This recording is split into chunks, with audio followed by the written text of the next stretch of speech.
ബഹുമാനപ്പെട്ട അധ്യാപകരെ, പ്രിയപ്പെട്ട കൂട്ടുകാരെ, നിങ്ങൾക്കെല്ലാവർക്കും എൻ്റെ ശിശുദിനാശംസകൾ. ഇന്ത്യയുടെ ആദ്യ പ്രധാനമന്ത്രിയായ ജവഹർലാൽ നെഹ്റുവിൻ്റെ ജന്മദിനമാണ് ഇന്ന്. അലഹബാദിലെ പണ്ഡിറ്റ് കുടുംബത്തിൽ മോത്തിലാൽ നെഹ്റുവിൻ്റെയും സ്വരൂപ റാണിയുടെയും മകനായി 1889 നവംബർ 14 ആണ് നെഹ്റു ജനിച്ചത്. കുട്ടികളെ അദ്ദേഹം ഒരുപാട് സ്നേഹിച്ചിരുന്നു. അതുകൊണ്ട് കുട്ടികൾ അദ്ദേഹത്തെ സ്നേഹത്തോടെ ചാച്ചാജി എന്ന് വിളിച്ചു.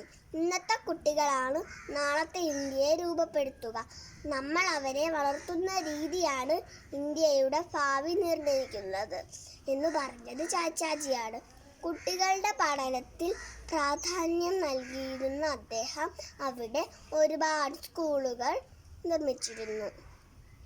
ഇന്ത്യയിലെ